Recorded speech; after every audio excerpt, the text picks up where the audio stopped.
Hey, good Tuesday morning, folks. MLive Chief Meteorologist Mark Torgros here with the MLive Morning Weather Update brought to you by Consumers Energy. We've been talking showers for today. It will happen.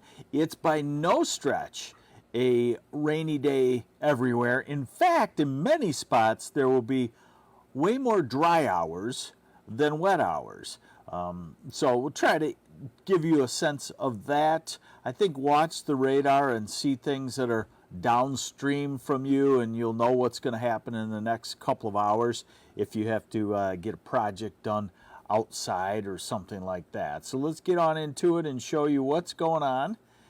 And we'll start with current radar. So there is a pretty large area of showers around Saginaw, Bay City, Midland, moving into the northeast. That will continue to move out of the Saginaw area over the next hour or two and probably go into a dry, not a drying off period, but a drier period. And then you see a large area of rain, Ludington to Big Rapids to Muskegon.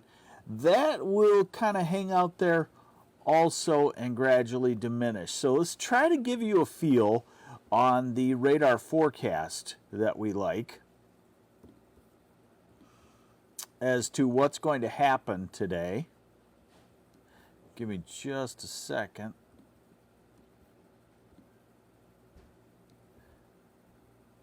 All right. So here we go. Noon.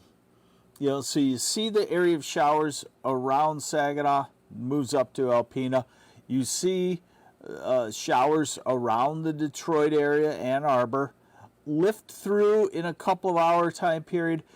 Everything kind of shows that this afternoon could dry out some in a lot of places, not everywhere. So this is kind of the, Pamela Todoroff concrete project at the end of this week. Weather will cooperate, right? Yeah, at the end of this week, it will cooperate for concrete.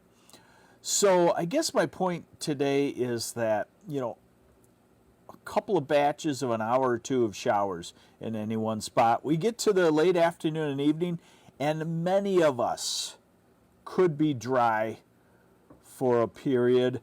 And then as we go into the late evening, this is 11 o'clock and midnight, the showers kind of surge again. So this is not a solid type rain everywhere. If you're sitting there waiting on the rain and not doing something, you could be sorely disappointed unless you watch the radar and kind of take my hints here.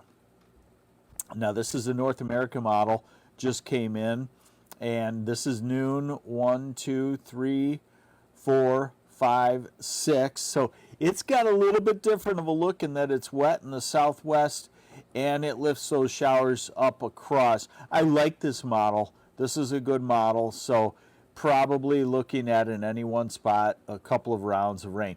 And now this is the total rainfall off of some of these models. And again, you see, Traverse City and Northwest Lower and Eastern UP, you're going to get just less than 1/10 of an inch. Other areas, a wide variance, 2/10 to an inch of rain. So we all get rain, but it's very spotty and variable on amounts. All right, now let's go into after that. Okay, let's see. This is the European model going out into the future. And this is Wednesday morning into early afternoon. The gray you see, that would represent a couple of hundredths of an inch of rain. That could be a period of mist for a half hour or so Wednesday morning. Wednesday afternoon and evening should be dry. And then Thursday we start to see more and more sunshine. This is Friday, and I look at the upper level temperatures. The temperature's about 5,000 feet up. They're starting to warm. So that means we could head toward 80 degrees on Friday.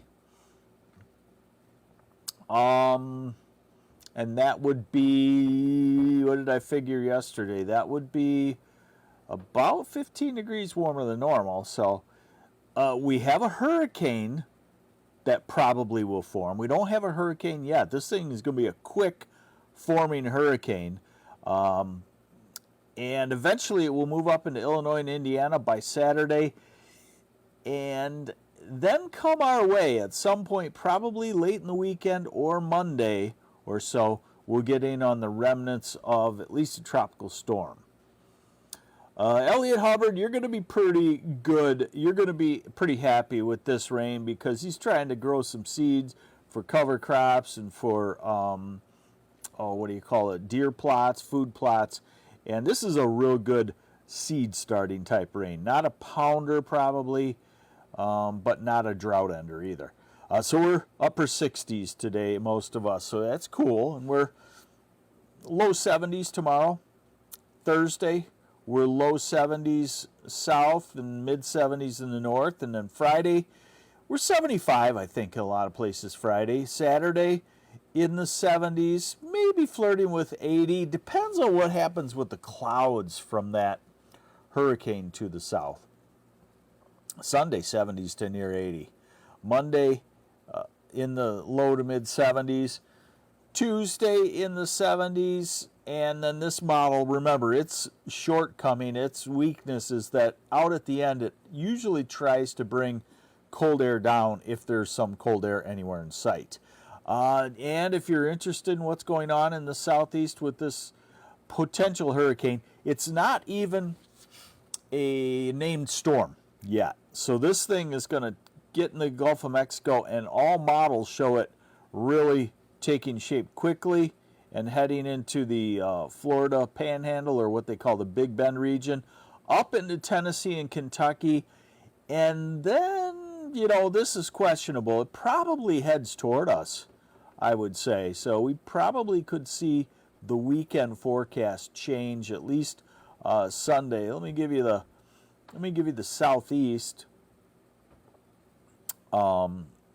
So just to show you, if you have any plans down there, this is the European model right now, and this kind of mimics the official National Hurricane Center forecast of a landfall somewhere in the Big Bend. But note that the storm has not even formed yet, so it could zag a lot, and there could be definitely some big changes in that. I would use a lot of caution if you have an interest down there in trusting the exact track. The models are very consistent, and so that's a good thing.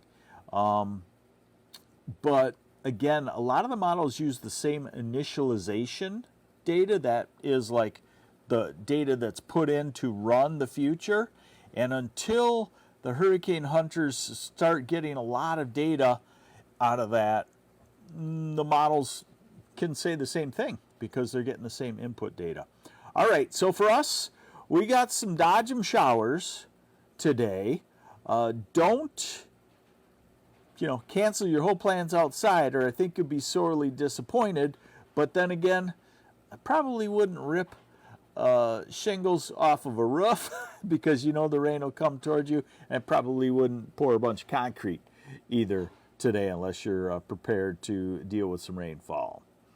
Regina James, when's it going to get cooler?